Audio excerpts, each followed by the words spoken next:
Hello বন্ধুরা, কেমন আছেন সবাই? মুন ব্লকে আপনাদের সবাইকে আবার স্বাগত জানাই। আজকে মেঘ করে আছে, রোদ করেনি মোটেই, ঠান্ডাটাও পড়ে গেছে খুব।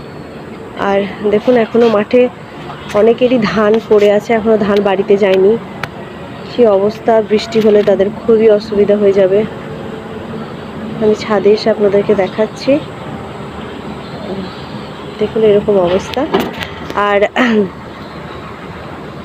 আজকে আমি আপনাদের দেখাবো আমি ছাদে কি কি সবজি লাগিয়েছি। ঠিক আছে, চলে আসুন আমার সাথে। দেখুন এখানে একটা লেবু গাছ আছে আমার, যেটা আমি লাগিয়েছিলাম। লেবু ধরে, এখন ধরেনি সেটা, তো ভালোই লেবু ধরে।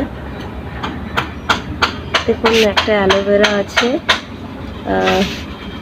ঘাস হয়ে গেছে।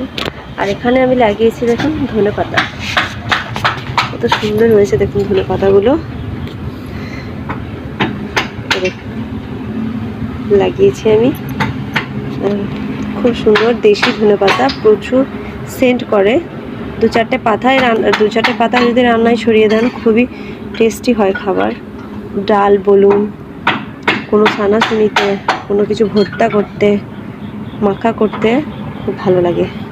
এখানে দেখুন বন্ধুরা, এখানে লাগিয়েছি আমি সর্ষে শাক। সর্ষে শাক অনেকে পছন্দ করে, আমাকেও ভালো লাগে। এগুলো এখন এই ছোট ছোট বেরিয়েছে, আর একটু বড় হয়ে গেলে পাতাগুলো ঠিক এরকম মতো দেখাবে। এখানে দেখুন একটাই মাত্র বড় হয়েছে, এই যে এটা এরকম পাতাগুলো দেখাবে। এখানেও আছে অনেকগুলো, এখানে লাগিয়েছি। এখানে দু একটা সর্ষে শাক বেরিয়েছে।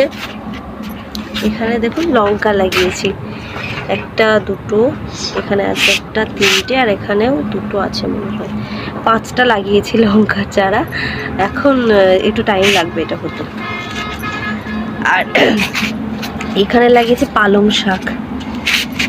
এই দেখুন পালং শাকগুলো কেমন বেরিয়েছে এখন ছোট ছোট, এগুলো হতে টাইম লাগবে। এখন অনেকগুলো বেরিয়েছে দেখুন। ঘরের যে কোনো জিনিস সবজি হলে কি আনন্দ হয় বলুন। সর্ষে শাক, পালং শাক, ধনেপাতা। আর এখানে আমি মাটি ভরাট করে রেখে দিয়েছি, দেখি এখানে কি লাগানো যায়। মনে হচ্ছে বেগুনের চারা লাগাবো। হ্যাঁ, তো বেগুনও খাওয়া হবে, ছোট ছোট বেগুন। তো এটা এখন জল দিয়ে রাখা আছে, মাটির একটু ভিজলে ভালোভাবে মিক্সড হয়ে গেলে তখন এটাতে চারাটা লাগাবো।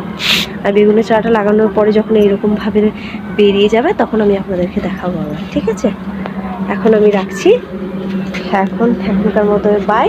আবার পরের ব্লকে আমি আপনাদের বেগুনের চারাটা যদি ভালোভাবে হয় আমি নিশ্চয়ই দেখাবো।